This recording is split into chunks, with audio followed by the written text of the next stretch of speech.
Now, greetings. Welcome to our Pan-African Reading Club. We continue with the reading of Dr. Iti, where he talk about the importance of external forces. So we've been looking at that a bit.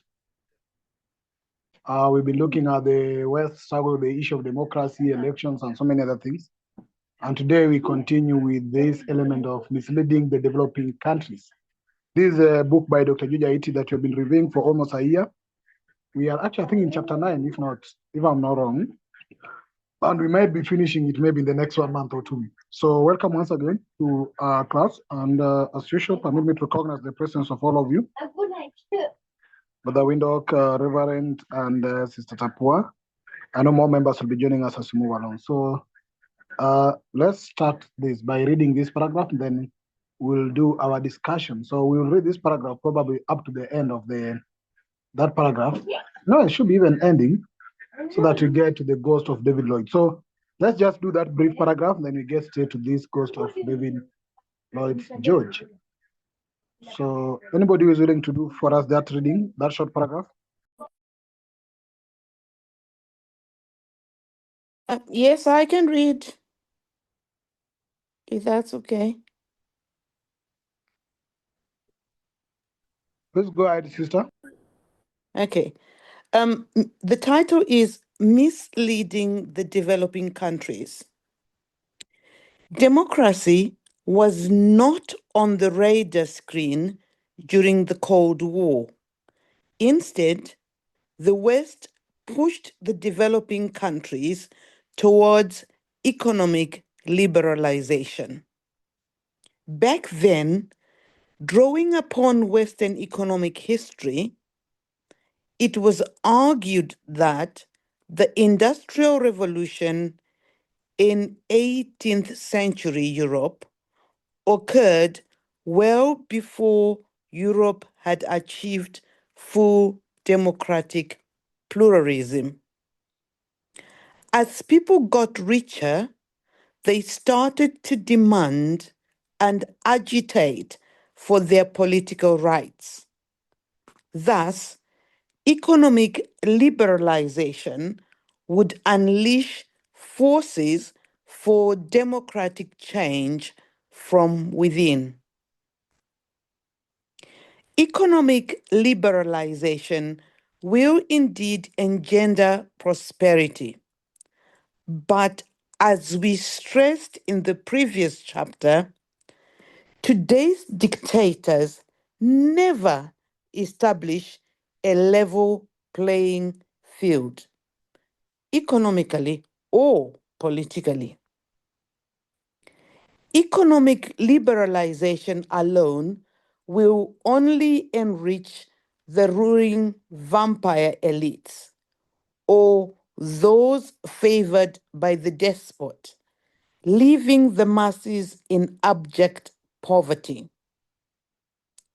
A huge chunk of the Tunisian economy was controlled by the 4 daughters of Ben Ali and the many relatives of his second wife, Leila Trabelsi.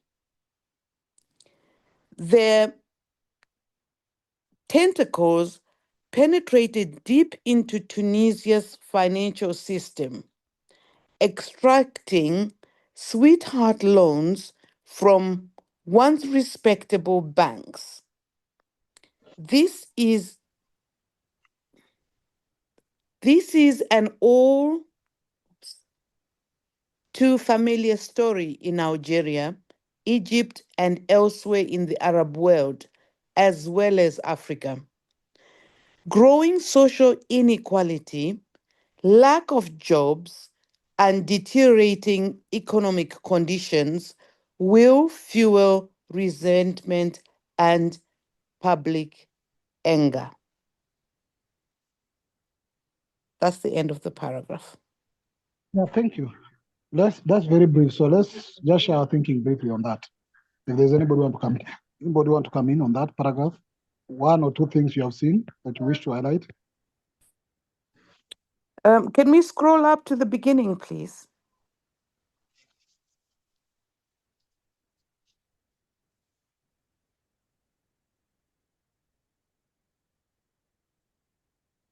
Thank you.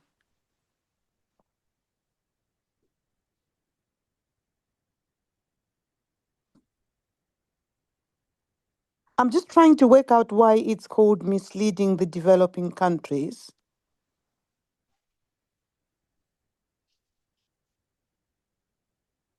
I think, Sister Tapua, Mm-hmm. I think the author is stressing misleading, maybe in the element of democracy All right. or in the element of economic liberalization, because those are the two key issues in that paragraph, either a democracy or economic liberalization. But what's coming out here is that, as he's saying, during the Cold War, the focus was not on democracy, you see? Mm-hmm. The focus was then in economic liberalization. Mm-hmm. So I don't know if Africans were misled to embrace democracy during Cold War, while the intention was moving towards economic liberalization. And then when they bring the argument that when Europe experienced industrial revolution, there was no so-called democracy as such, then I don't know what they're trying to point out. That's why I really want to hear what you think in that. Yeah. Yeah. Because I think I'll be helped greatly if we, because of the contrasting statements, the first sentence and the second sentence. The first sentence is talking about what was happening in Europe. That's the Cold War. And just a reminder of what the Cold War was about and how it links in with economies. Why did the West then find it necessary to redirect developing countries to economic liberalization? And what does economic liberalization mean? So we've got Cold War and economic liberalization. Thank you for that question.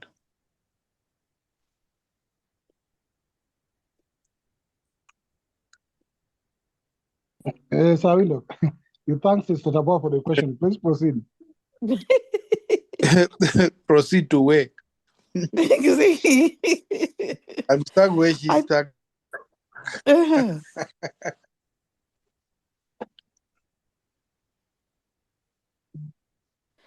Right. I'm going to give you a rudimentary understand. So go ahead.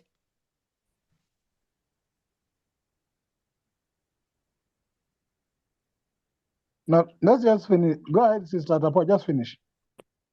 All right. No, I'm trying to recall the precise description of what the Cold War was about. Because our understanding of what Europe was what was happening in Europe at that time will give us reason to understand why, despite the Cold War, they had the audacity to direct the developing countries into economic liberalization. Is it because the Cold War made it impossible for them to interact economically, and therefore they both turned to the developing countries to supply them with what they needed because they were at war?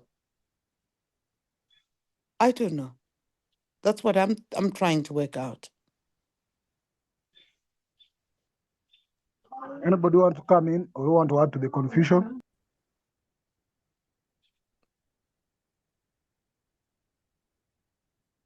Pigbin, tell us about the Cold War. You know, Cold War was more of ideological war rather than physical war.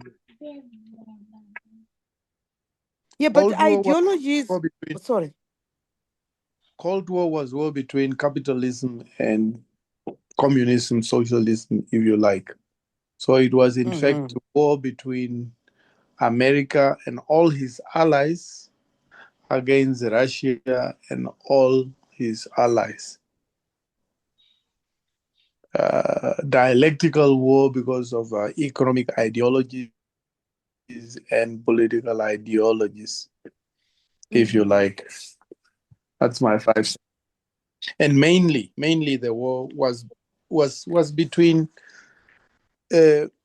to win supremacy between capitalism and the Soviet system of Leninism, Marxism, socialism.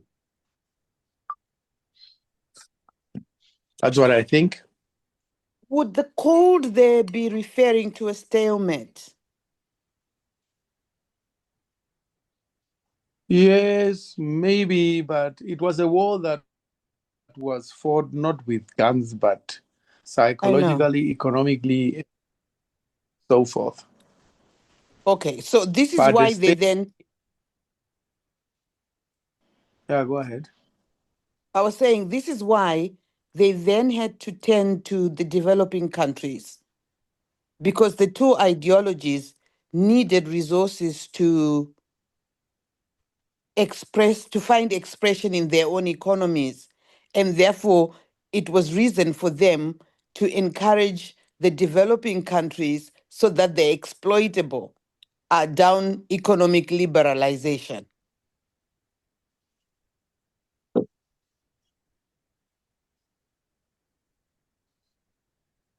What Okay, does let me economic tell you. liberalization mean?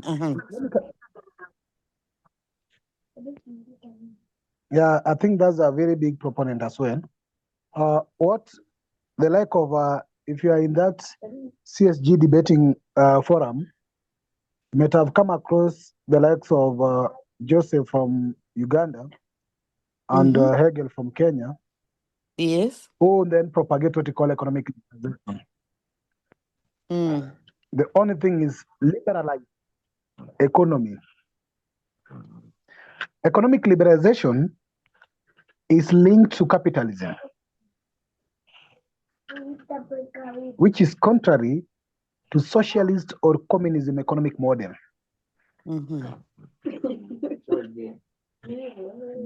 Now, that so-called open up, you see, in the communism, as Brother Windhoek is saying, in the communist socialist countries who are the East, then economy is somehow controlled by the government a bit. There's a government control in terms of the either provision of social amenities or social welfare, in terms of price control or whatever regulations to caution the citizen. The capitalists want a free, open economy. That then the government don't come in, let the market demands control itself, let the suppliers versus whatever, the capitalists and those who have whatever control the market. Now, democracy is also a tool here. So democracy and economic liberalization are two tools of an ideology. And the two are tools for what we call capitalist ideology. Capitalists insist on democracy. Whereas, you know, in the other side of communism and socialism, democracy is not that defined as what capitalists talk about. In the previous reading, we realized that even that democracy is a fallacy, and even the West that talked of democracy only talked of it when it was convenient. You see? And when it's not convenient to them, they didn't talk about it. When it's convenient, they talk about it. And in fact, we're even being told, that that even forgot about democracy and so-called human rights. You remember? In the previous reading. Yes. Now here, let's look at this. So we are in the Cold War. In the Cold War, as Brother Windhoek has said, the West are pushing the ideology. In fact, Africa was a battleground. Because, and the Cold War period started immediately after the World War. Their so-called European war, with them they branded to be a world war. It was never a world war. It was tribal war in the Europe, you see. Then, from early 60s, when Africa was getting towards independence, there was that mentality, which side do we face? Do we move socialism, communism, or do you adapt capitalism? And remember, most of the founding fathers were torn in between. There were people who came up with what is called an align. They were not aligned to the East or West during Cold War. And remember Nkrumah saying that we are not looking East or West, we are looking forward. Now, the war was in Africa, because Africa is the bigger controller of resources, and they have just come from those so-called colonialism towards what they are calling independence. Not the We biggest cannot controller. get rid of them. Not the biggest So controller. if The biggest Africa, and that's-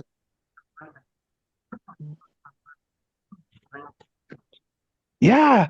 yeah, we provide, we don't control. Thank you for that. We provide, we don't control, which means we can't control, but we refuse to control. We only provide. Now, the issue was, if you tap to Africa, if Africa faced East, then they're going to adapt the East model, socialism and the control of economy, communism economy system. And that one means the West was to lose grip of Africa. Now, if Africa also tapped towards West, the East were not that brutal. And remember, most of assassinations of most of the founding leaders were either in the line that they were either aligning towards Russia and China thing. Russia by then time, not even China too much. Then that was also the period of breakaway of Soviet Union to the rest, so-called Russia thing. So it was ideological war that had its tools. Remember, sometimes back in consciousness, we read about subtle tools for ideology. And some of those tools included that so-called democracy and economic liberalism. So then, if you get back to this is the argument now they were putting in the second sentence, that back then, drawing upon Western economic history, you see, they go to the Western. It was argued that the Industrial Revolution in the 18th century in Europe occurred well before Europe had achieved full democratic pluralism. Democratic pluralism, then you get back yourself to what you call either the multi-party politics. You see? Now, why are they bringing this argument here? And now they want to wash down so-called democracy, and that democracy is not a foundation for development. And therefore, what they think is a foundation for development they're pushing for is economic liberalization. They knew by liberalizing economy, what happened? The people got rich. You see? They started to demand and agitate for their political right. Thus, the economic liberalization will unleash forces for democratic change from within. You see their argument? That when people get rich, then they can demand for or agitate for political rights.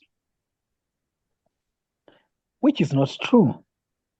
Because then economic liberalization could then favor the so-called few capitalists who had control of resources at the expense of masses.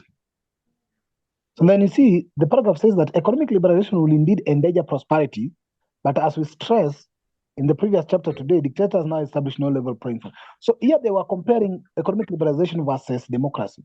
But what I'm trying to say in totality is that when they brought now the idea of economic liberalization that was then picked up by some other economists, and I think Brother Coco has joined us, an economist probably, who might be very helpful here on the element of economic liberalization, it only gave wealth to few Africans.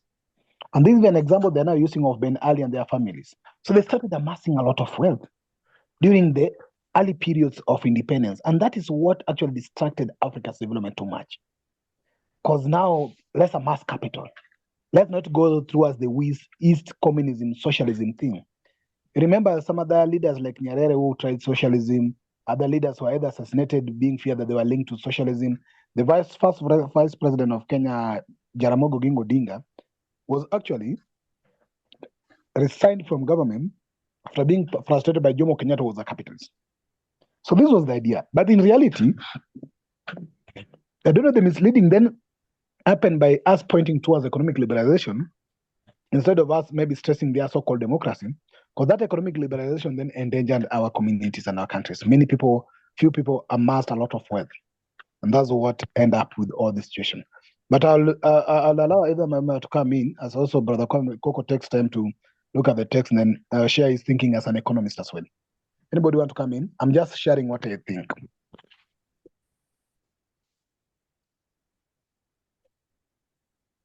I'll come in if no one else wants to contribute, because I've been commenting. Is there anyone else who wants to say something before I say anything?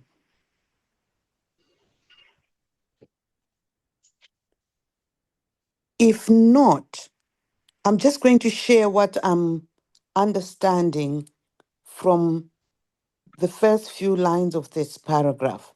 What I'm seeing here is the author saying that democracy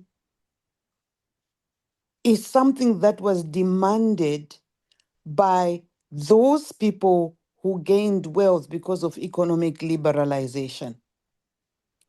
I'm looking at the third sentence starting back. Back then, drawing upon Western economic history, it was argued that the Industrial Revolution in 18th century Europe occurred well before Europe had achieved full democratic pluralism.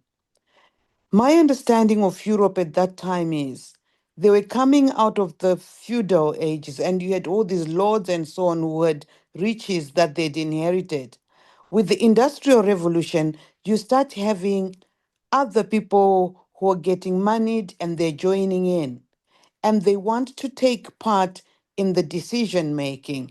So they start demanding a say in how things are run, challenging the autocratic system that was there. And therefore, this gives birth to democracy and democratic pluralism. Because as people got richer, they started to demand and agitate for political rights.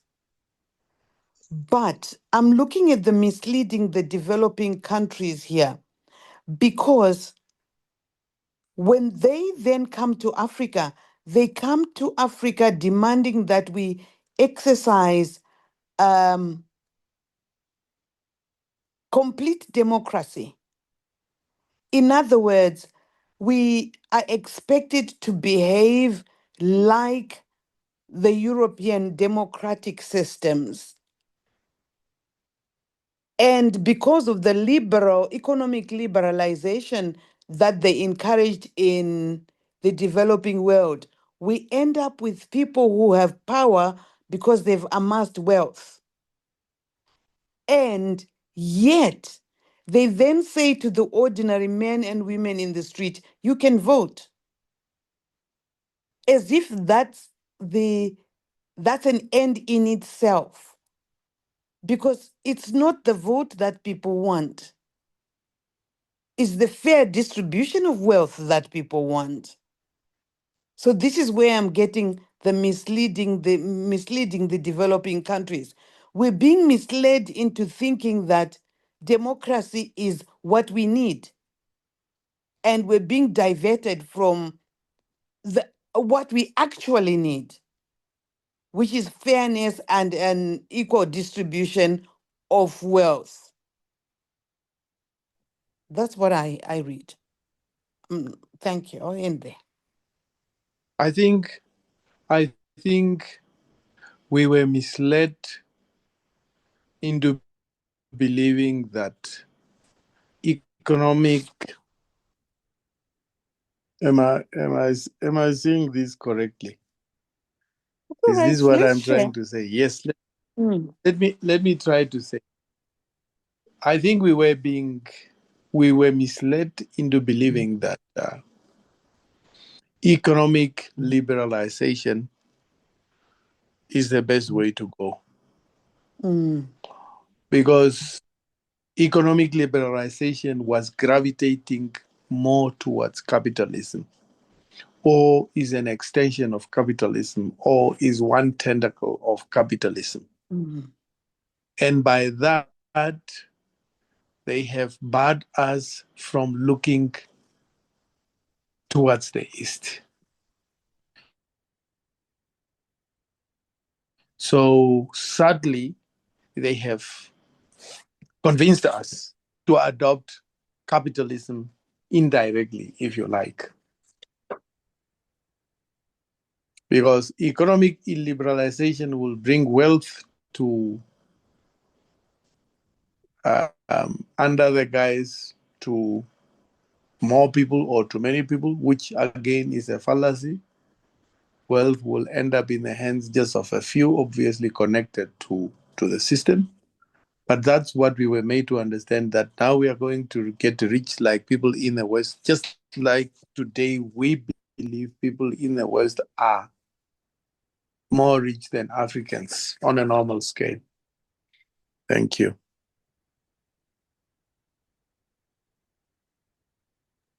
Yeah, anybody want to come in? Please come in. Yeah, just a comment. Sewindhoek, I think, if I heard him correctly, said we were stopped from looking east.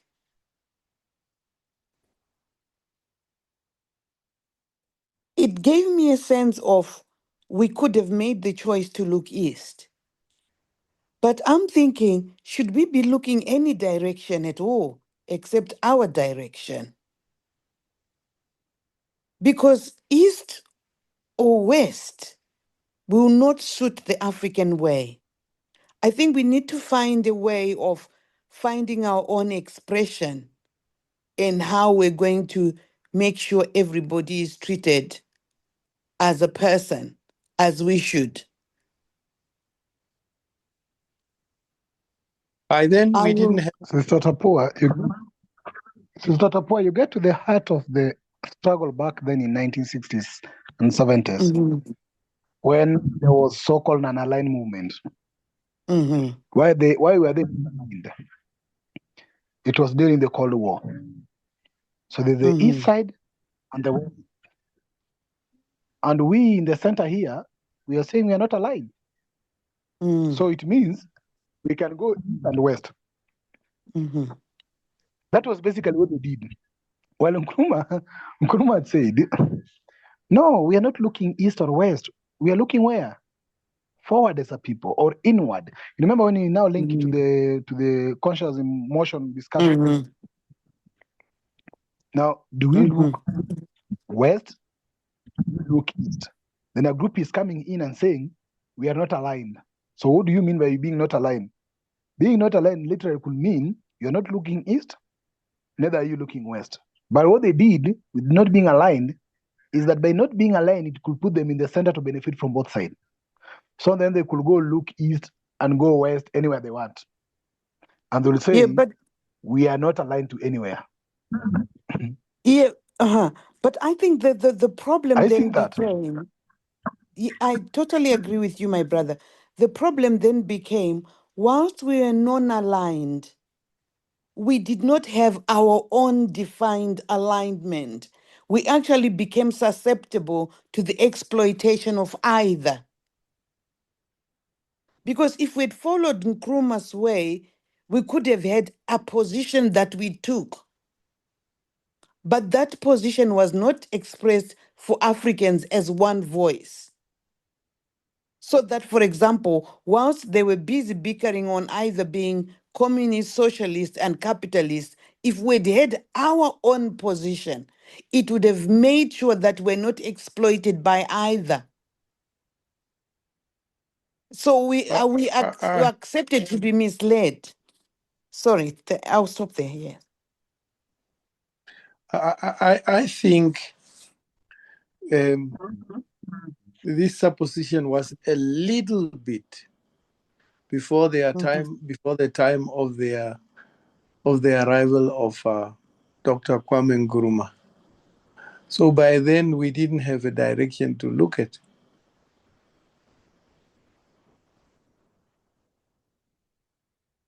So we could easily be susceptible to being swayed either way. I think this is a little bit ahead of the time of the arrival of Dr. Kwame Nkrumah. I think so. Now, let me allow other members to come in. I've been listening to the voice of Sister Tapua and Brother Windhoek, which I do appreciate. But we have three members in this forum. Just to correct you, Sir Windhoek, Cold War started probably, of course, after Second World War, which then ended around 1945. But majorly, it took a lot of attention between 60s. So even at this time, Nkrumah was there. In 60s. Then it went to 70s, And major is now when we came up with now Was so-called he there structural adjustment period. Was he there in the 40s and the 50s? Yes? Mhm. No, in Was the After 40s Nkrumah the and the Second 50s, World there War. was so-called European ethnic war. You remember, in the 40s and 50s, it was their war, pure war. So that war ended with some sorts, you see. There were people, either casualties came in, you see. Now, instead of them going for physical war, now they moved to what you call ideological war. You see? So there were no drone moving up and down, but there were a lot of economic stringent measures from where are you looking at. And that was the competition between the East and the West. It was not between the middle, because Africa is at the middle now in this case, for example. So it was not our competition per se. Just the same way the World War was not their so-called World War, which is their ethnic war, was not our war. But they brought us in by taking African soldiers to go fight for them. Now, when it went to so-called Cold War, we are also at the center. Now we are so confused. We are just gaining our independence. Maybe some countries still want to depend on other countries for development or loans. Now you are at the center there. You are told you don't go east. Some people tell you, if you go west, we don't support you. Now, if you go east, west don't support you. West want to eliminate you. Where are you going? Brother Coco, I'll be interested for you to come in and share something. Thank you. Brother Coco or Brother Philip? Before I hear also one Sawindok.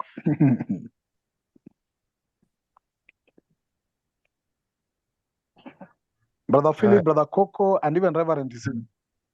Hi. Hi, brother. Good evening. And thank you all for your contributions. It's a learning experience for me. I'm quiet because this is totally new ground. There are two issues that I would wish to raise. The question came up: if we are facing neither east nor west, what is our ideology? And I need some education because I read something about Black capitalism. So I don't know whether that could have been, this was Marcus Garvey, I think.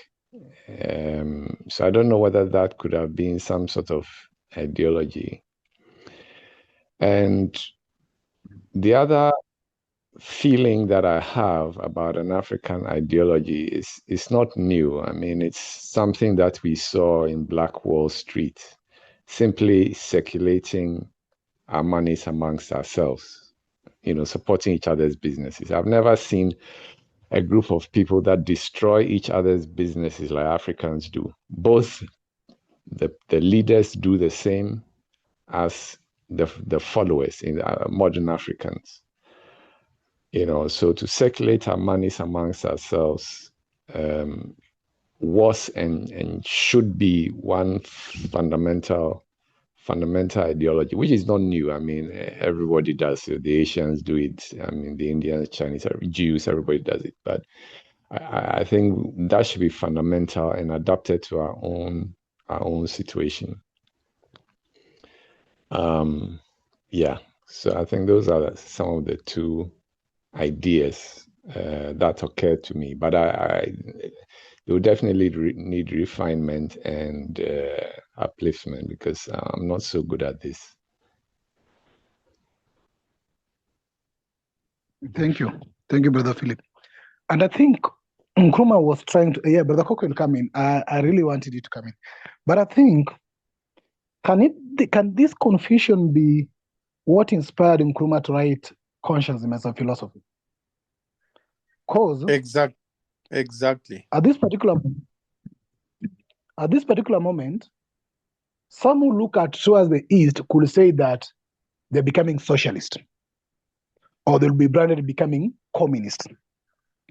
Those who look towards the West will be called capitalist. But Nkrumah then is now writing a direction, because I think when Nkrumah is saying we neither look east or west, Nkrumah is trying now to bring a philosophy and ideology that we should look at that particular period of time, because Consciousness was also written within those periods of time, I think in the 60s. And Nkrumah is saying no. we must root our philosophy and ideology in our practice and our African traditional society. So this is just something I'm throwing out. But yes, Brother Coco, I've been longing to hear what you think about this. Please come in.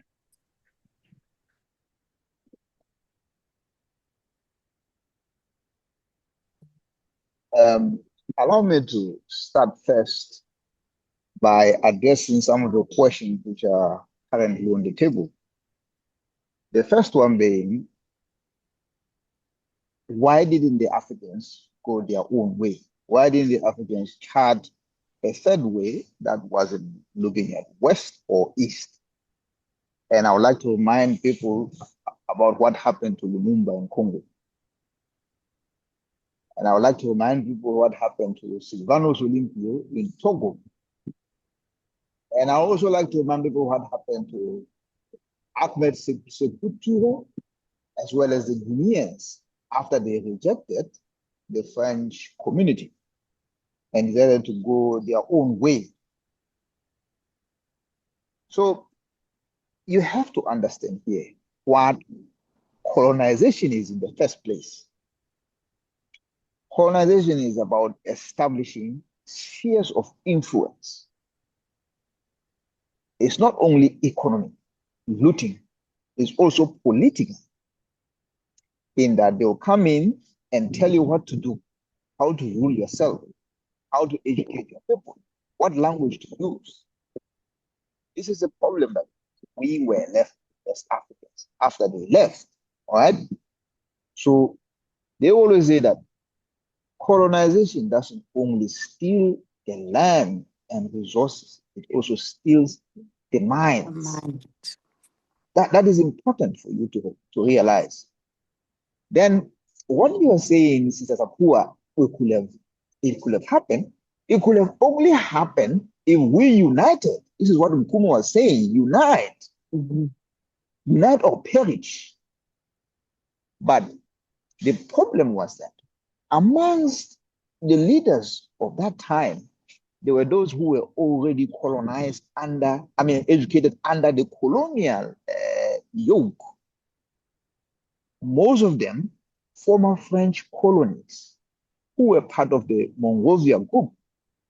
And at the lead of that group was Liberia. And who were the Liberians? Ex-slaves. Not just ex-slaves, Americans. They still see themselves as Americans. They came to Africa and enslaved the Africans. And for more than a century, Liberia was ruled by the elites, not the African-born Africans. It's only after the Civil War, or just before the Civil War in Liberia, that we saw the Africans agitating to have a share in Liberia. Because before that, there was no way a Liberian, a native-born Liberian, that's what they called them, the natives. The same thing in my wife's country of Sierra Leone. They called them the natives. The natives did not have a share. Most of those who ruled were elites. And it's the same system which was implemented after Africa saw what you call self-rule. Majority of those who held the helm were educated abroad. These are what you call the conservatives or the liberals, which Dr. Nkrumah referred to in the first chapter of Conscientism. Because they have been taught to believe that life begins in the West. Life begins with Adam and Eve. Life begins with Euro-Christianity or Roman Greek mythology or philosophy. That is everything. They don't go anywhere except stop there. They don't dig. They don't think Africa existed before Europe came. And that is a problem. It's the divide and rule which existed amongst us, which actually split Africa. That's why we are where we are now, because we never really united. We couldn't reach a common position. So Casablanca group believed in Dr. Nkrumah. They had already given Dr. Nkrumah support. And so Dr. Nkrumah went to the African Union Summit of 1963 well prepared, well prepared, and presented the manifesto. His manifesto, Africa Must Unite. That is a political manifesto. And it's clear, it's well researched. He had everything lined up. But the Monrovia group and the room, they had the room because they had agreed on what to do. They wanted to stay close to the colonizer. They didn't want to sever ties immediately with the colonizer. They wanted to stay with the colonizer and do everything gradually. That's why even the union, the African Union, which we have today, is still looking at what we, exactly my word, is the same thing. And Dr. Nkrumah said the same thing. He said, what do you think if you talk about gradualism? Do you think the world will wait for you to finish all the issues that you have and then wait for you to unite? Is that what you think? You are mistaken. But that is the problem. He himself, you could argue, he didn't have enough support.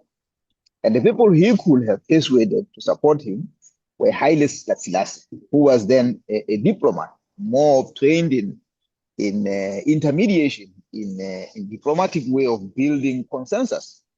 But he pulled Nkrumah away from the unity now into the Monrovia group, because the Monrovia group won the day. And this is why we are where we are. Okay? Now, let me address the issue of democratization. What we are reading in this paragraph here is that they were focusing more on economic liberalization. They will focus on economic liberalization because from colonialism, we move straight into neo-colonialism. Then when you liberalize an economy which is not fully ready for liberalization, who are going to buy the assets of the state? Either people in the cycle within the dictator cycle, or those people who are supported by the same Western imperialists. Okay? So this is what happened. Most of this, the state assets, mines, big companies, everything in those countries that liberalized were bought by the West, okay, or by Western interests. That's why Africa remains integrated within the Western way of doing things. We don't trade with one another. We don't trade with each other. Look at Zambia. Zambia, it was the worst case of advice in terms of economics. They actually broke the economy. The IMF and the World Bank policies actually brought the Zambian economy to its knees because it liberalized so swiftly, so fast, without nothing to support them. So they allowed anyone who wanted to trade with Zambia to trade with Zambia with nothing. I mean, free market, as they call it. And at that time, the Zambians, their economy was weak, wasn't ready to trade or to compete with goods from abroad. But that's what they were expected to do. They thought something, a fallacy called trickle-down economics, which means you give a few people at the top money, you give them economic benefits, and then they'll make sure all of that reaches the man down there at the village. But that is not how it works. It doesn't work. They keep the money for themselves. They don't. Even here, we know here in the West here, we saw during COVID what they were doing. They were keeping the money for themselves. It doesn't work like that. It doesn't. So Haiti, being Haiti, he is talking about economic liberalization, the way from where he sees it. Again, we're seeing someone here who Dr. Nkrumah was criticizing. They think because they don't know, there's no other alternatives. They don't think there are any other alternatives. We always have to keep our minds open that there is a third way. There is always another way we can pursue things. Okay? Then there is a question of democracy. That democracy, let's not forget what it is. I have to keep repeating this until we all understand it. Well, we do understand it, but maybe the way we elaborate it, we articulate it. Every one of us should remember what democracy is. It's a Trojan horse. It's a Trojan horse.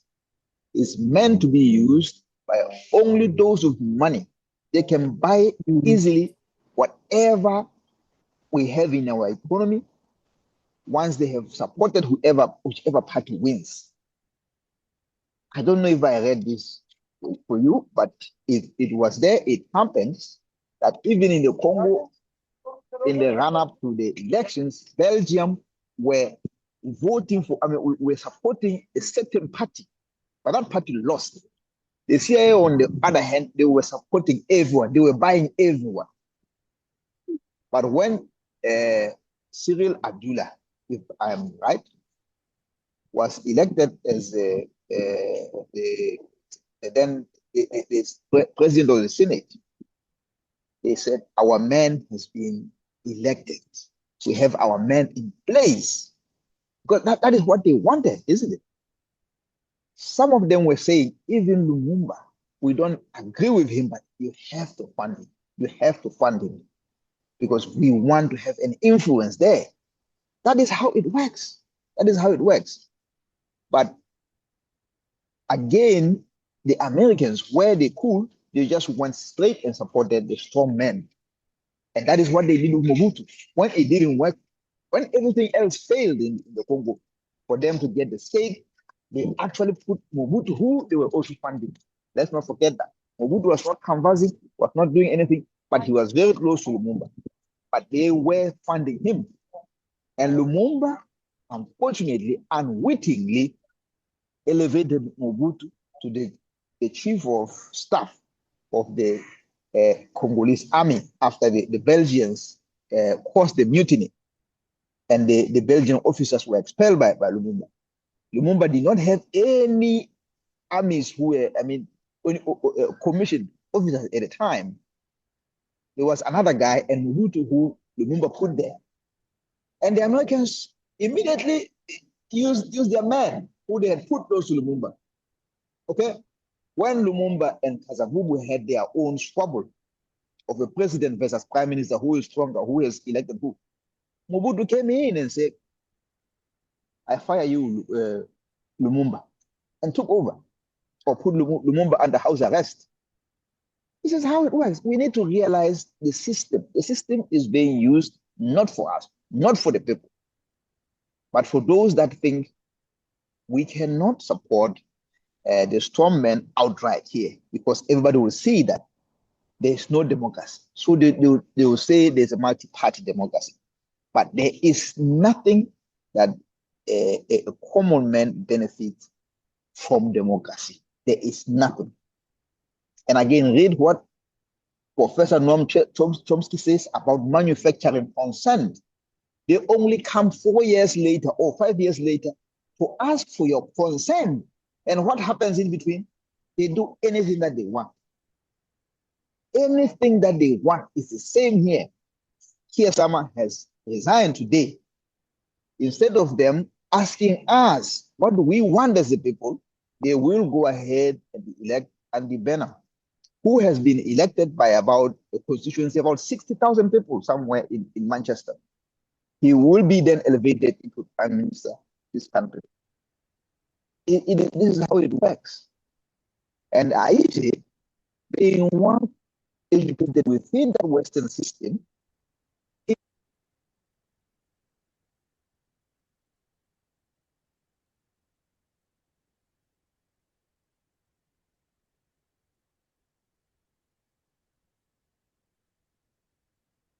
I've lost you, Brother Coco. Pardon? Oh, we'd lost you for a bit. Really? I don't know where you left now. No, you were talking about Andy Burnham. Andy Burnham, yes. I said that with Andy Burnham. Oh, goodness sake. Yeah, no, you were saying they Brother don't Coco. come back to ask us. Yes, no, they will never come to the people to ask. They won't come to the people to ask. Instead, it will be the Labour Parliamentary Party that does that. Is that okay? Yeah. Okay. I hope I answered most of the questions you had. Brother Coco, Yes, thank you. Yes, brother. I'll do a follow-up question. Brother Coco. Can you hear me? I can hear you, brother. Now, can you put it into perspective, the period of Cold War? What was happening? What did it entail, from your knowledge? Cold War was again capitalism against socialism. So the East, fronted by the Union of Soviet Socialist Republics, USSR, was pursuing what was called socialism. They don't call it communism. But the West, funded mostly by the United States and Western European nations, pursued what was called capitalism. And they were both fighting for influence around the world. So both of them were trying to advance their systems as the best. And instead of them fighting it out between themselves, what they will do is they will fight proxy wars. So it was called because it was a diplomatic rift between the East and the West. But war was actually happening. It was still happening. It happened in Korea in 1950. It happened in Vietnam, and then it happened in Angola from 1975 all the way up to 2002. So those were the areas where the Cold War sports happened. But again, even in Congo, it did happen. That was another part of the Cold War. Because once they won Mobutu over, they were using Mobutu to transfer arms into the Angola to support the UNITA rebels, while Cuba and USSR were supporting MPLA. So it was ideological battle. That ideological battle meant the Africans had to choose a side. Even though the Africans said we wanted to stay out of it, unfortunately, as we have seen with Ukraine right now, the war with Ukraine, most of the Africans were forced to choose to support Ukraine, even though they didn't want to. South Africa, which has decided we are non-aligned, as in a way seem to be aligning to Russian interests. And the Americans have come down hard on South Africa. The life in South Africa is hard right now because of the sanctions, because of all of the stuff that the Americans are doing to make sure that the South Africans change their mind and support their position instead of that of the Russians. So this is that's how it works. It works through influence. It works through ideology. It works through advocating for somebody else's interests other than yourself. And with us being fractured, smaller economies as we are, but without unity, anybody can come in and tell us what to do. So see how we voted the United Nations. Most of the time you find some countries are voting with somebody else. It's only now with the slave reparations that we saw the Africans voting as one. But apart from that, most of the time the Africans are divided. Have I answered your question, brother? Thank you, Brother Coco. I'll do a follow-up question that allows Sister Tapo to come in. Now, if you look at the writings of Kwame Nkrumah, most of them actually happened between the 60s before he was assassinated, or before he was overthrown and the rest of the thing that happened. Now, especially consciousness as a philosophy comes in between the early 60s, 63, 62 there. Even though the teaching of consciousness believe that Nkrumah was teaching it even before writing it. Now, do you think that Nkrumah was also battling this Cold War in his mind to provide a solution? When you look at when he writes the class struggle, when he comes to write neocolonialism, when he writes Africa Must Unite, when he writes consciousness, then finally the Handbook for Revolutionary Warfare. Was it this period that he was trying to provide some sort of solution to what you think? From the beginning, from the onset.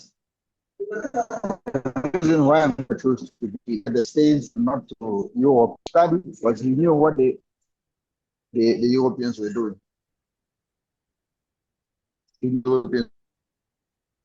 So it didn't start at just during the Cold War. It started from before. It started during the Pan-African conferences, Manchester. All right. See what I was thinking.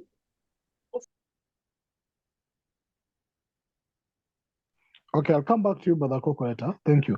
Sister Tapua, go ahead. Then we can go to the next reading. Thank you.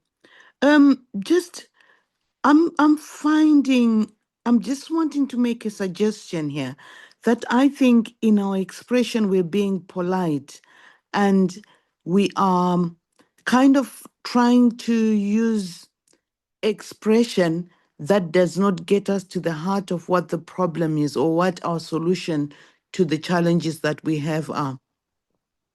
For example, all of us have used the expression, the West was fighting for influence or they were trying to get control. But I think it would be more helpful if we extend that expression. Because if we say they were fighting for influence, it sounds very innocent. What they were fighting to do is influence in order to gain an upper hand in exploiting us. And I think we need to emphasize that the ideological struggle or conflict was on how best to exploit us.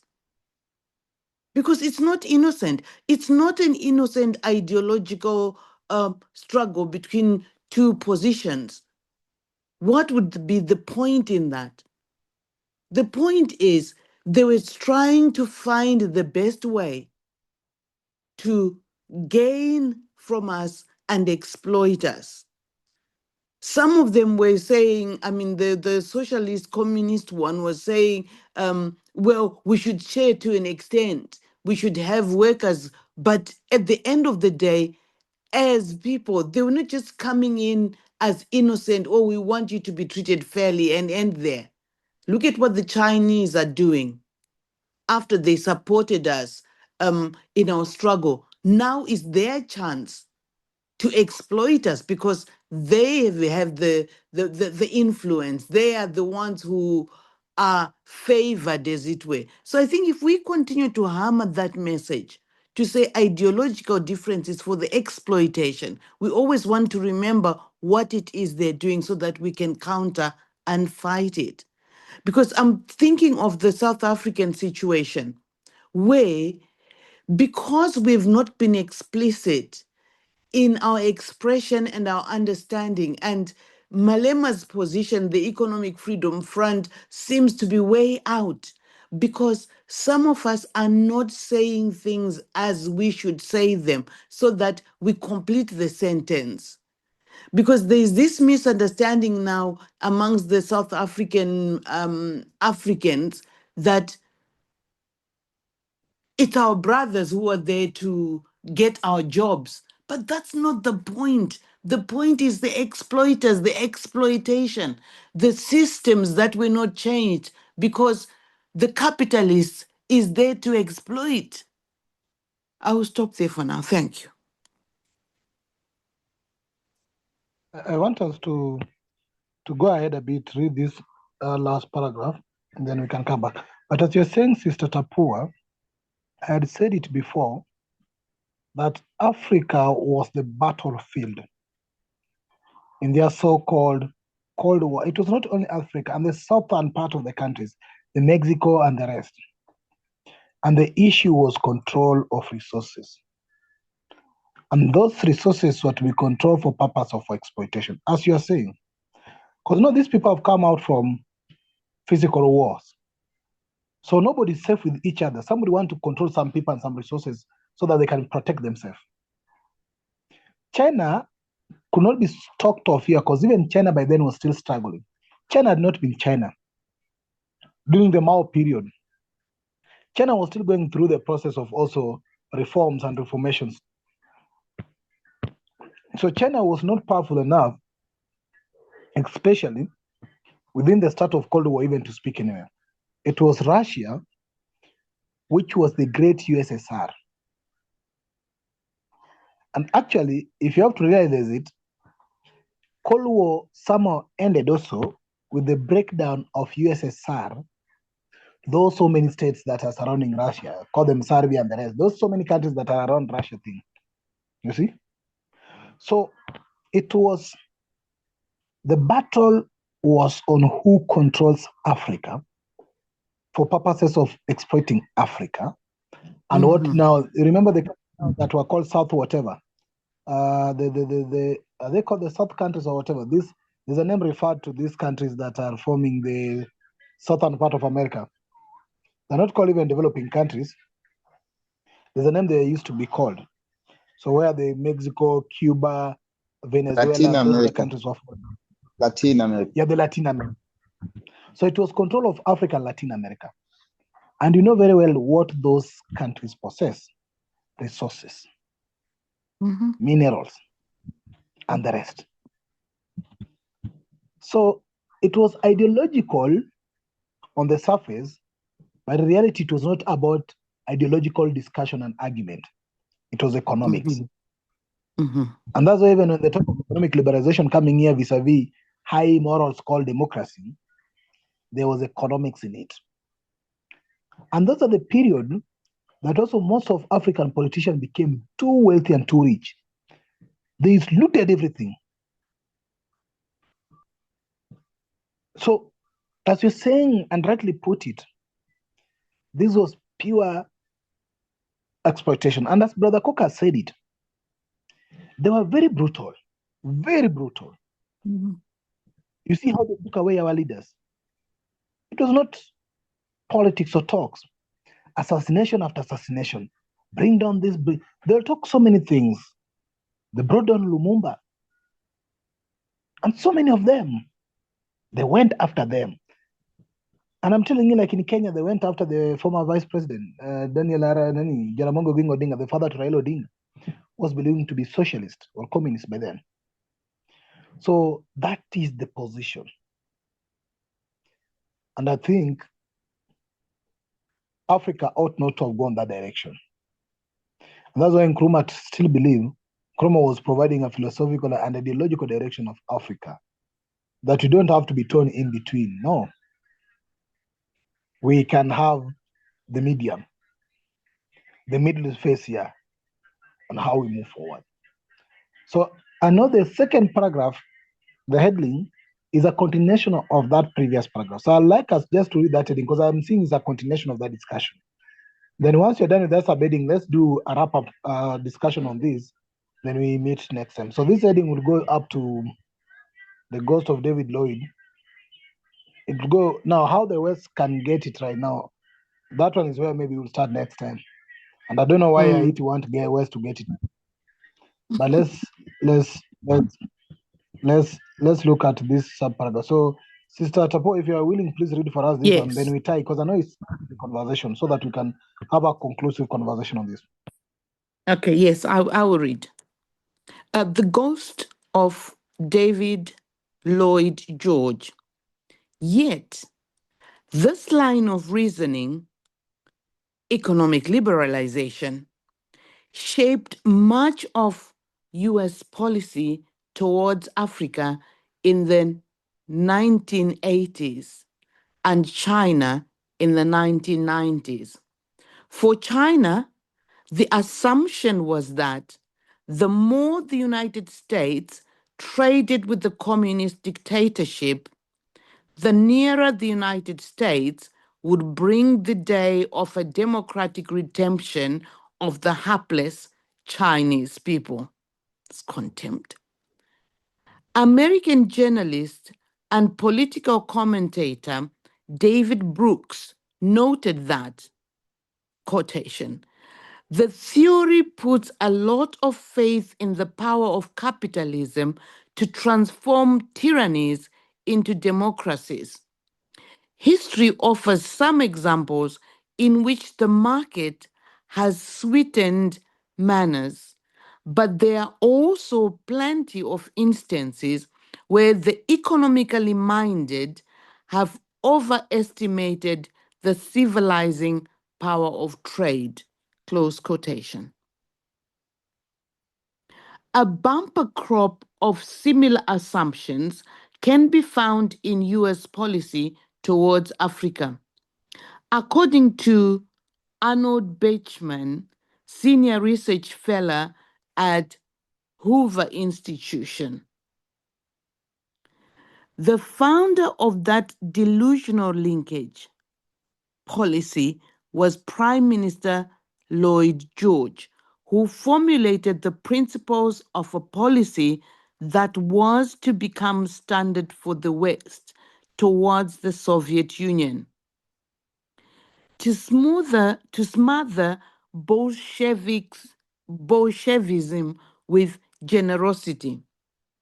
As the authors of Utopia in Power have written, in 1922, Lloyd George said, quotation, "I believe we can save her by trade. Commerce has a sobering influence. Trade, in my opinion, will bring an end to the ferocity, the rapine, and the crudity of Bolshevism more surely than any other method." Close quotation. Of course, trade did not bring an end to Bolshevism, but the ghost of Lloyd George continued to wander around the corridors of the World Bank, the IMF, and the US government for decades. Africa's experience suggests that economic reform under dictatorship is generally not sustainable. An econometric study by Yi Feng concluded that, quotation, political institutions affect economic growth significantly, and it is crucial to identify the political determinants of economic performance so that appropriate political environments can be created to facilitate growth. Close quotations. He added that economic difficulties may create problems for new democracies, but a reversal of the democratization process is usually even more damaging because authoritarianism has been shown to lead to lower rather than higher growth. Even in Asia, where the success of the Asian tigers was roundly celebrated and showcased by the World Bank as proof that economic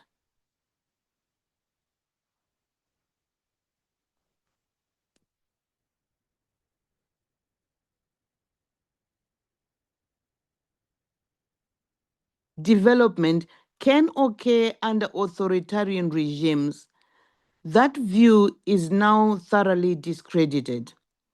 In an interview, South Korea's former president, Kim Dae-jung, said, "Many of the leaders of Asian society have been saying that military dictatorship was the way and democracy was not good for their nations.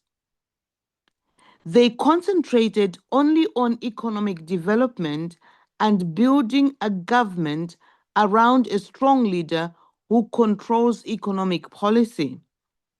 I believe that the fundamental cause of the financial crisis, including here in Korea, is because of placing economic development ahead of democracy."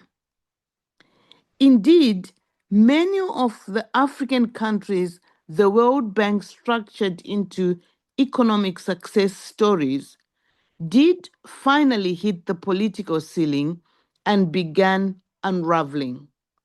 Cameroon, the Gambia, Ivory Coast, Kenya, Madagascar, Malawi, Nigeria, Tanzania, Zaire, and Zimbabwe. In 1989, Ivory Coast was declared a success story, but its fortunes began to sink after 1990 with the decline in world commodity prices, and even further with political turmoil after the 1991 elections. It imploded in 2002 and reeled from crisis to crisis. A November 2010 presidential election produced a 5-month stalemate, with the incumbent, Laurent Gbagbo, refusing to concede defeat, which nearly plunged the country into another civil war. He was eventually yanked from the basement bunker where he had been holed up, but the economy will take years to recover.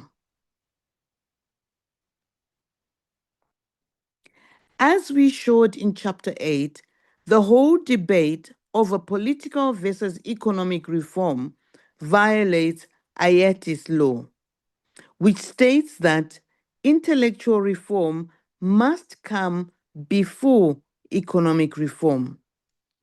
Premature economic liberalization results in imperfect capitalism, such as crony or vampire capitalism. Marcos, Sohuto, Mobutu, Ben Ali, Gbagbo, and their ilk got wealthy but kept the loot in foreign banks. The industrialists of the 18th century and the robber barons of the 19th did not stash their wealth in Swiss bank accounts. In the developing countries, though the economy got richer, the wealth was not spread amongst the population. Crisis erupted when the masses were hit with falling commodity prices and hikes in the costs of basic food items. People vented their frustration in the streets and demanded regime change. Tunisia, Egypt, Algeria, Libya, Jordan, Morocco, and so on. This was when the political ceiling was reached. If the political space is opened up, the prosperity will continue, as was the case in Chile.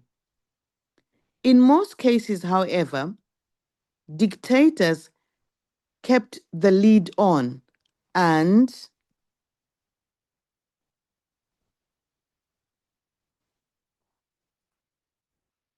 the economic gains unraveled when the country imploded.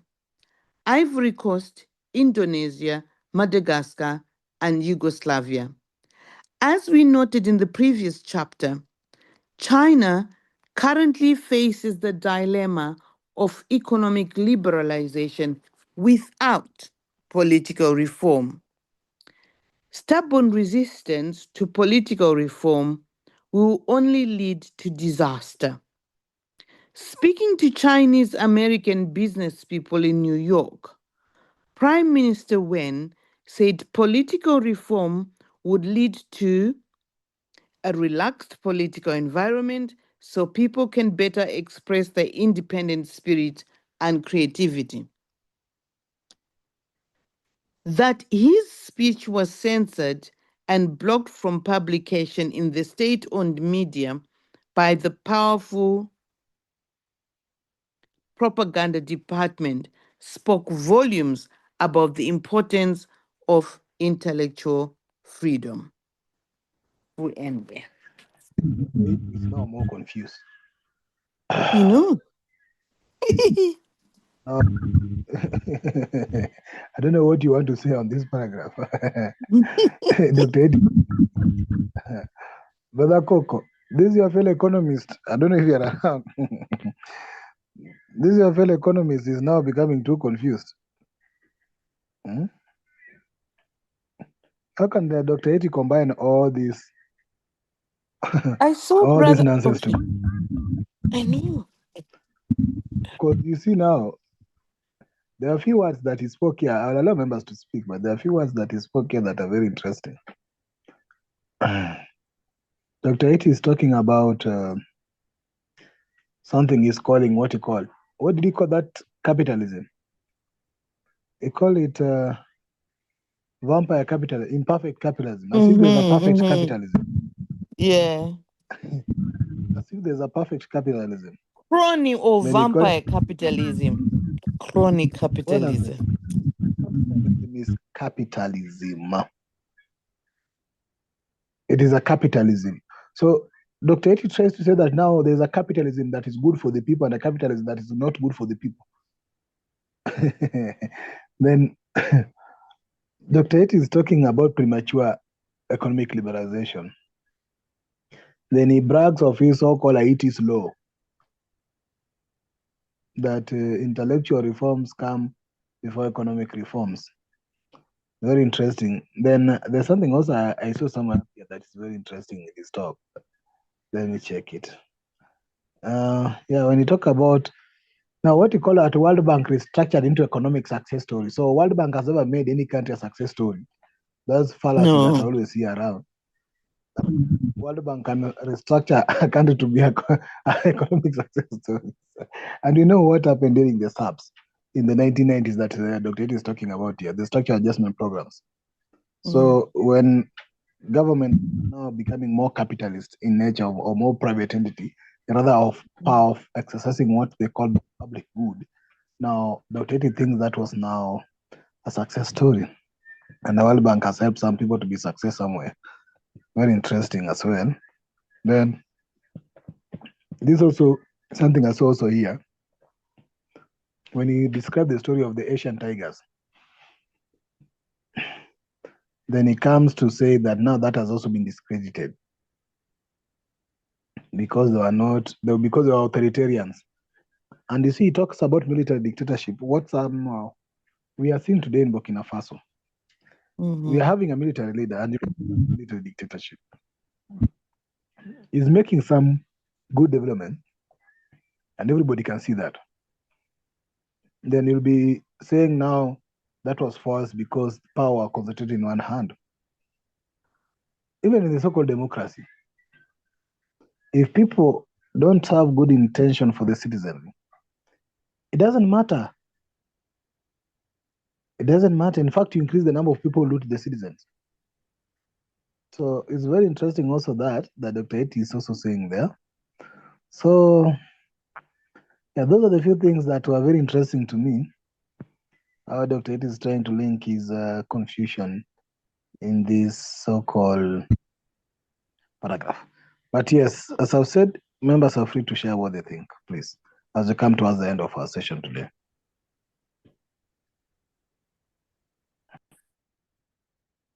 What I found interesting was the George Lloyd position where he was saying we will use trade to soften and change people's ideological position.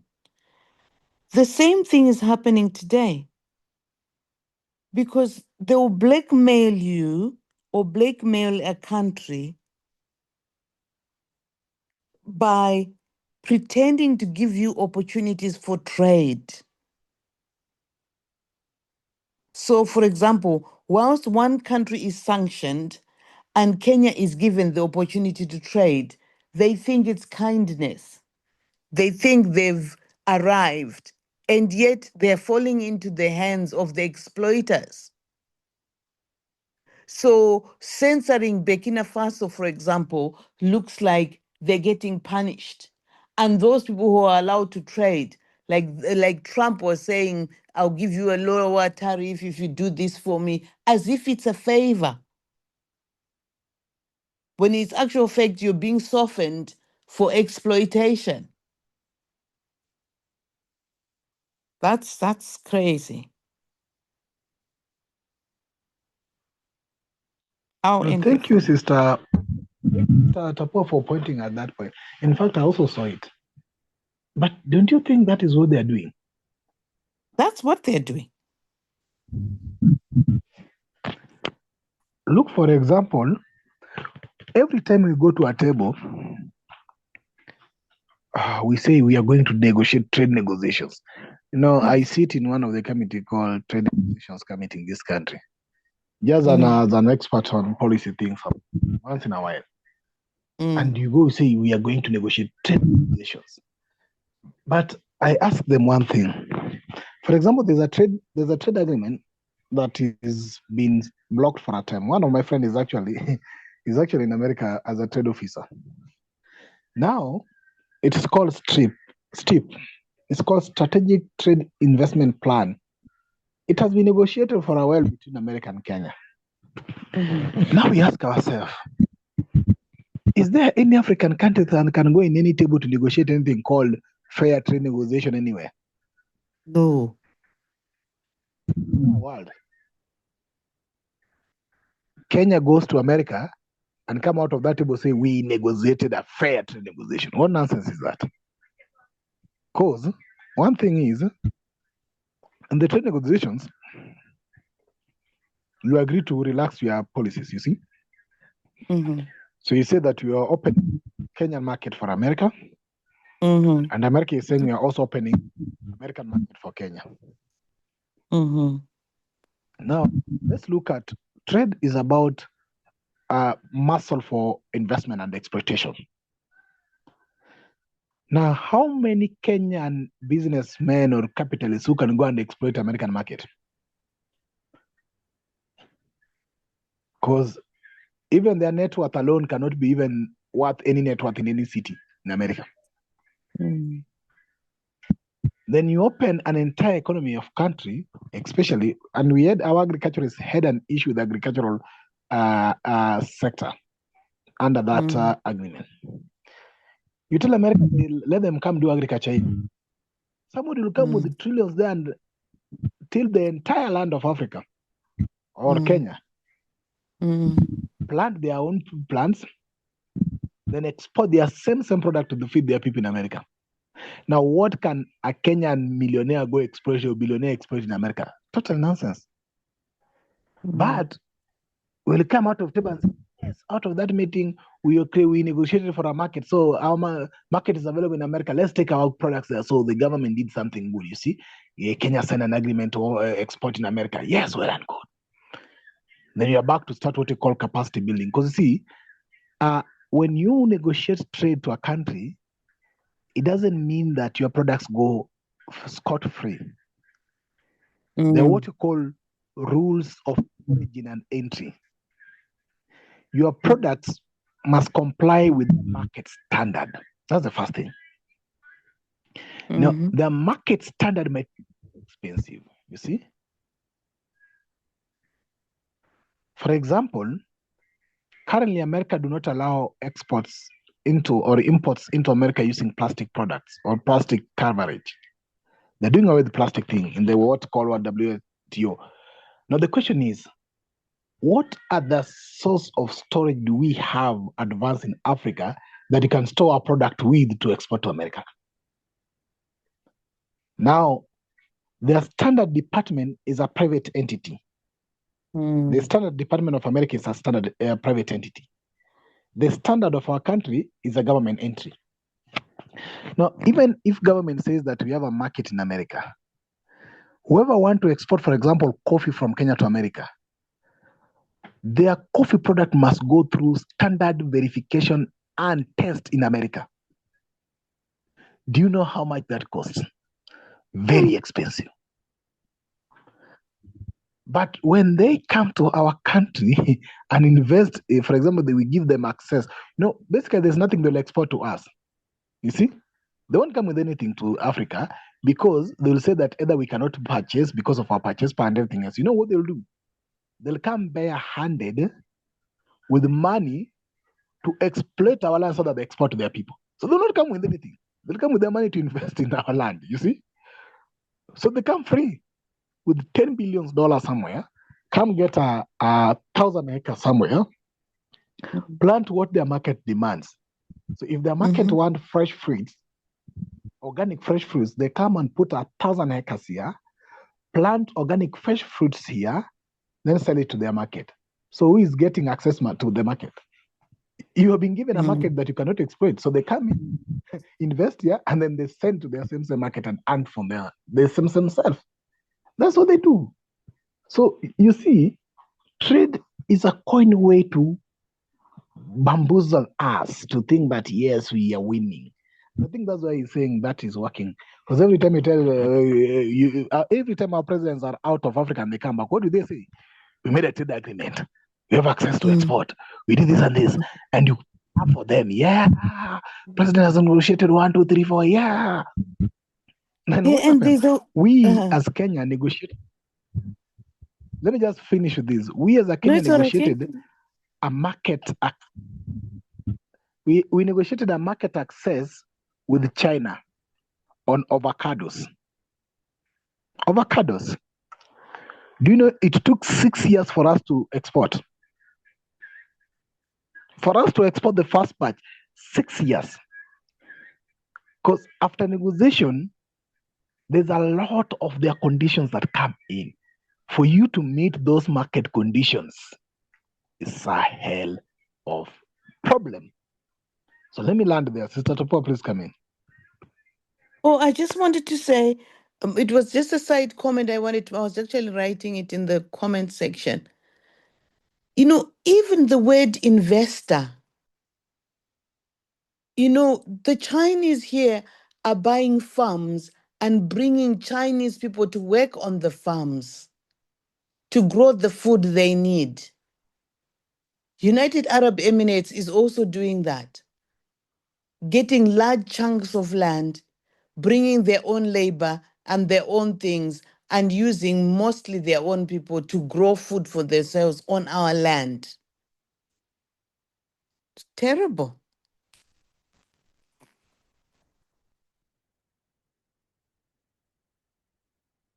That is the reality. So I think they're still using the same thing, trade. Brother Philip, what can you say? I know Brother Coco says driving. Brother Philip?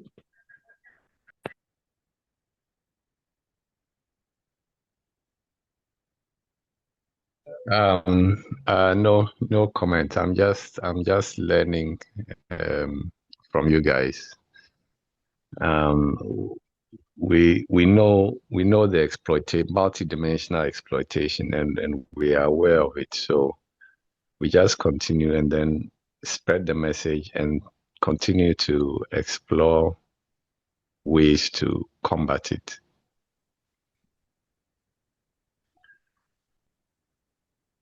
Any suggestions? Now let's talk about IMF, please. I'll come back to. Let's talk about IMF, please. IMF and World Bank are being talked here as success stories on how they can build a country. Now, there's been issues with how even loans from IMF are transparent or not.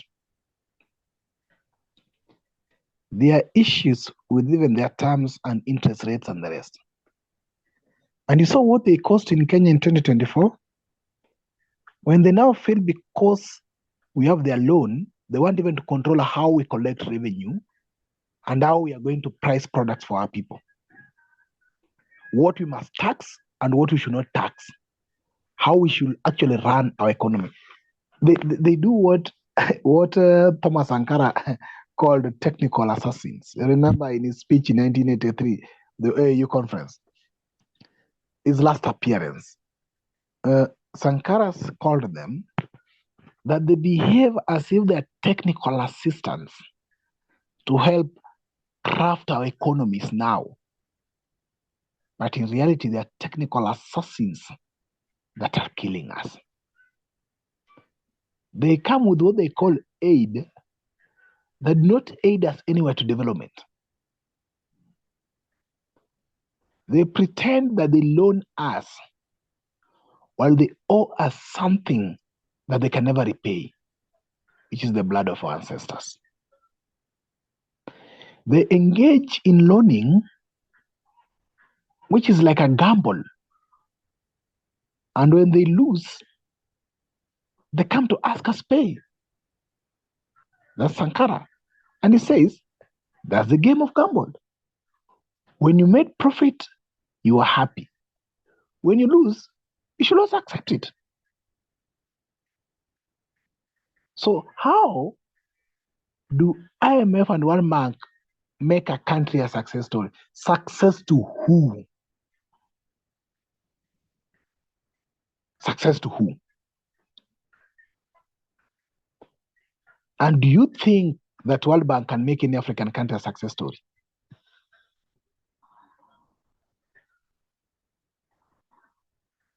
Well, the World Bank and IMF are founded by the same people who colonized us. And that's why Sankara, in that same final speech, he said, Mr. Presidents, I hear they talk about Paris Club and the rest of the club. We want an Addis Ababa club. That if we are coming to loan, we put our money together and loan ourselves. Some countries are now taking it what they call national sovereign funds, where governments put their funds together. And I'm told that's what China has done. The government puts their own fund together into a sovereign fund, and they loan themselves that money for development, rather than going out into so-called Paris Club and World Bank and IMF to go loan money from them. I don't know what your general sentiment is that in regards to that expression that IMF and World Bank will make success story anywhere.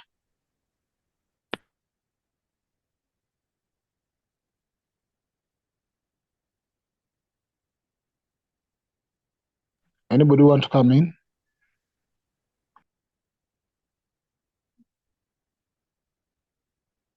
Just a cynical comment on the word World Bank. Which world is this?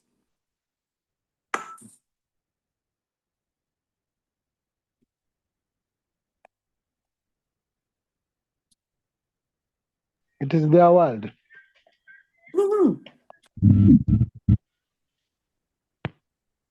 World Bank, whose donation and money come from 3 countries or 4 countries. How is it world? What they do is they loan the world.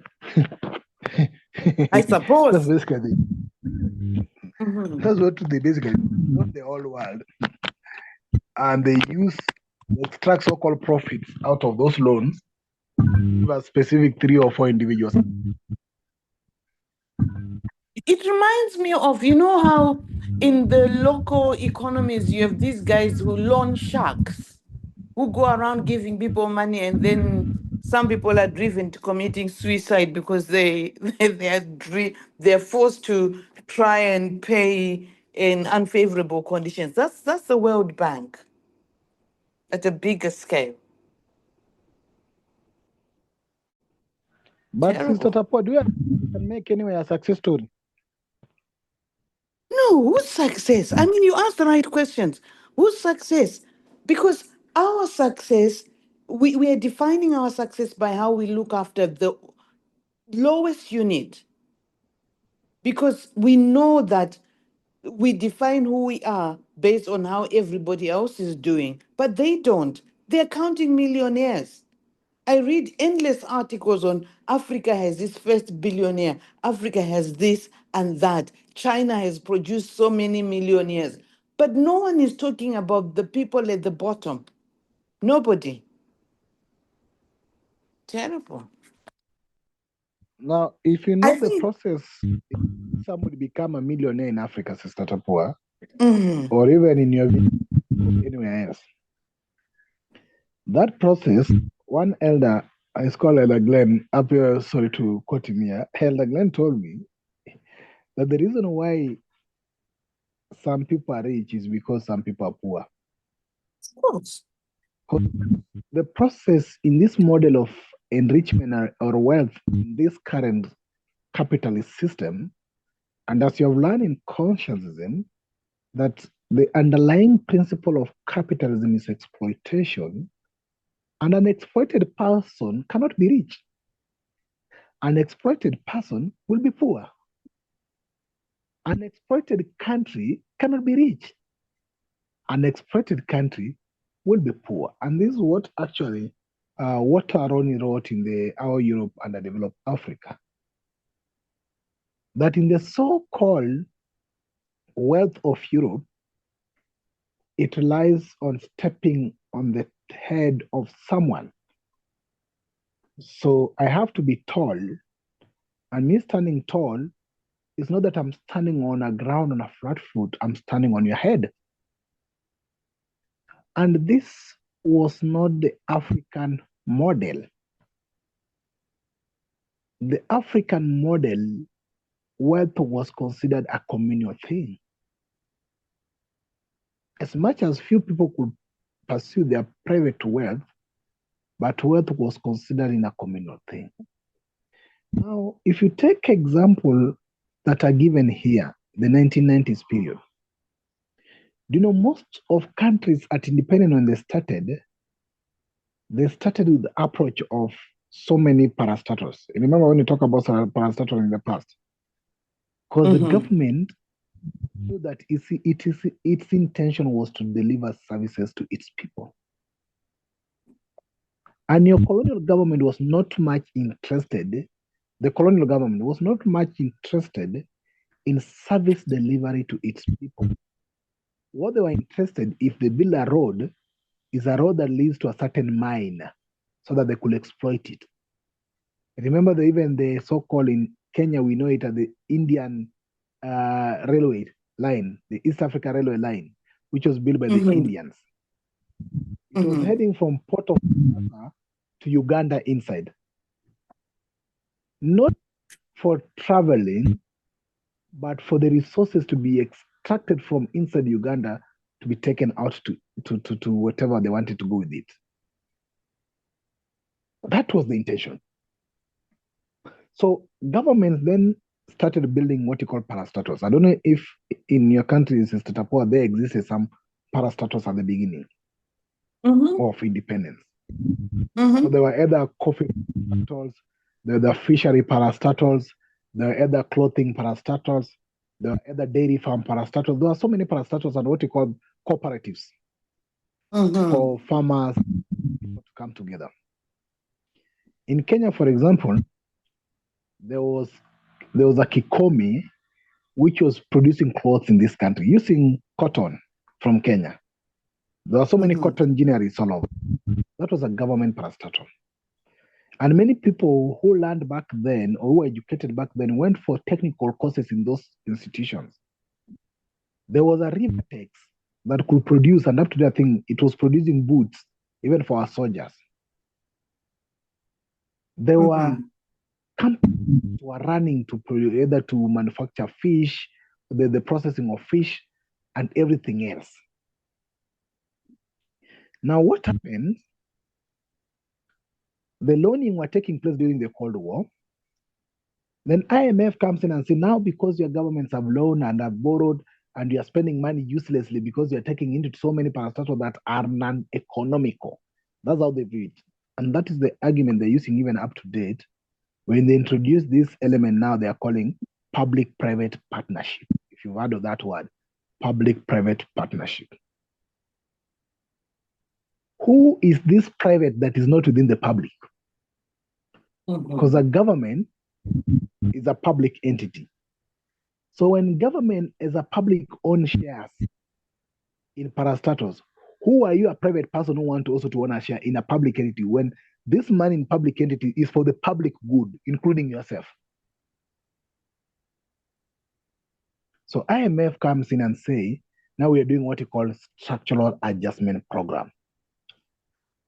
And I allow Brother Koko to come in because I know this is his area of expertise. But what IMF says, reduce all wastage, close down all those so-called parastatals, reduce or sell them so that they can make profit, so that your government make profit. Instead of saying services, make profit with them. That's the notion even President Ruto is following up to date. One last statement I'll make is that I am told by those who came before myself, because I'm not that old, I'm young, is that in some periods of this country, in Kenya, before so-called IMF and their so-called SAPs, 1 Kenya shillings, I think in 1980s, was equivalent to 20 pounds. And that time, there came even a 20 pound in Kenya. It was a 20 shillings. That's when it was introduced as a pound, 120 shillings. So it was equivalent to 1 pound, 1 British pound. Now, after that SAPS thing and other economic things, the currency flopped completely. Where people were being paid 700 Kenya shillings and transport was 50 cents and alcohol was 7 shillings, everything else moved and jumped seriously. And up to date, 1 Kenya shillings is equivalent to 170 British pound. That's the story of how IMF can make one successful. But Coco, please come in.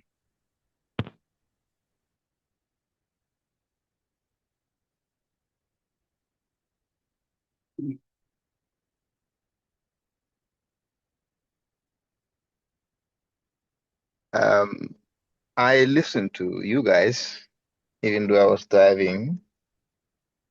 And I just need to emphasize again, you have to remember what imperialism is about. Imperialism is about building the empire. Is that method of building an empire. And where is the empire? What constitutes an empire? Rodney called it metropolitan economies or metropolitan centers. In an old empirical sense of the Roman Empire, there was the mother country. There was Rome as a city, and then the provinces. Okay, the provinces were the ones that supply everything for Rome. They are doing the same thing with all of these satellites countries. Okay, so when I said they are seeking influence, I meant it. They want that influence. By that influence, you can do anything after that influence. Exploitation comes from that influence. Okay, listen to what Figman said. They are. Oh, you said that the Qataris, the Chinese, everyone is doing the same thing, taking your resources. The Americans are taking your resources, and there's nothing that you are benefiting from it. Are they? Are you benefiting anything from that? Nothing. Nothing. It's just for the empire. That is how imperialism is. It's exploitation. If they don't exploit the people, they will exploit the land.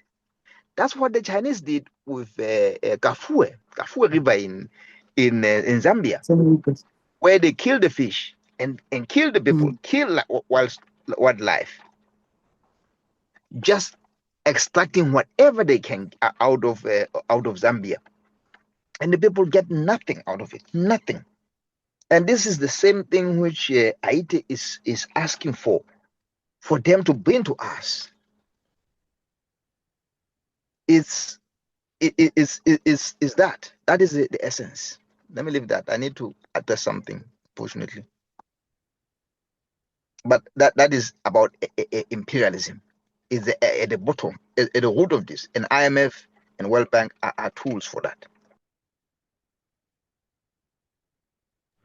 Thank you. We are coming towards the end of our session. Sister Tapoa and Brother Philip, please go ahead. Okay, I mean, just to say, like, I'm following up on Brother Koko's contribution. His position is looking at it from an international point of view, where you have the imperialists trying to exploit the outliers for the benefit of the center. The same thing is happening in our cities, even in our countries. You find that I live in one of the smaller cities in Zimbabwe, and everything is going to Harare. Everything. anything worthwhile, even any meeting worthwhile, happens out there. Diamonds are found in my province, but the wealth is taken out to develop, well, Harare, because that's the center. That's where people want to see. But the people from whose land the diamonds were discovered, they didn't get anything. Nothing. Anyway, mourn. Brother Philip, I know you've been listening. We are coming to the end of this session. Yes. A couple of things. I just looked up the linkage between the word imperial and empire. And according to Meta AI, it's telling me that they both come from the Latin imperium. So the command, authority, supreme power, and so on. So these are two directly linked words etymologically. I mean, they come from the same Latin root, imperial and empire. That's the first point. The second point is that Haiti seems to be in sync with us in this group in identifying the exploiters of Africa as foreign exploitation. And he seems to detail out that is foreign exploitation. But I haven't read his book, but it seems that then his diagnosis seems to be standard and correct. But then his solution then focuses on the African puppets, who in actual fact are only puppets, the African leaders or misleaders. And I'm not very sure from the discussions and the excerpts we are reading that Haiti focuses on the root cause. He focuses on a symptom. But again, I have to say that I'm new to all of this, so they are just some impressions. I'm back if I'm allowed. I agree with you, my brother Philip, 100%. Okay. This is the man who was trained in the West. And the West, they cannot tell you which one is the cause and which one is the effect. That is how the Western system is meant to be. It's meant to be self-reinforcing. You get it? Yeah. You want to say, okay, you don't develop because you don't have enough engineers. But you don't have those engineers because the system which you have is meant not for you to have those engineers. So you see the problem. They don't know which one is the cause, which one is the effect, and for them it doesn't matter as long as they can sell it using their bourgeois intellectuals that Africa is a failed continent. Then they can come in and help the Africans. They can come in and tell the Africans what to do. Yeah. Just as they used to do in colonial times. So they know everything. We don't know anything as Africans. According to them. All right? Yeah. Thank you. Thank you, Brother Koko, because you brought us back to our discussion on motion from consciousness and the justification that matter is inert. So probably in that case, you'll say that they think Africa is inert and that for Africa to move, whatever they want to move, they must come in. And that's why they have now they have come in to make us successful. They'll say they use their trade thing that is being talked about, George here, on trade elements to say that they're pushing us anywhere. By reality, we know that they're moving us in what? In circle. We are in a rotary motion instead of moving forward. And with them, they're not staying in rotary motion. They're moving forward.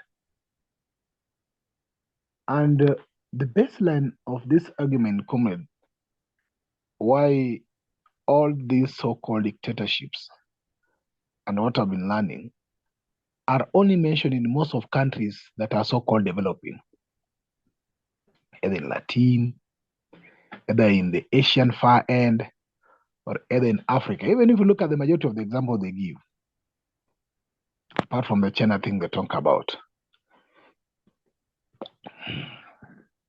I think it's because this author was influenced with education, as Nkrumah says.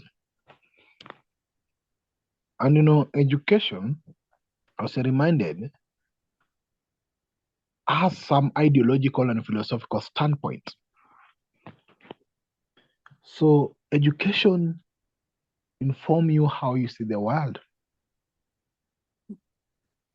Now to them, and what you have now been able to uncover and decode, is that in essence, the so-called countries that think that they can civilize and develop Africa, in reality, depend on those so-called Africans for them to develop.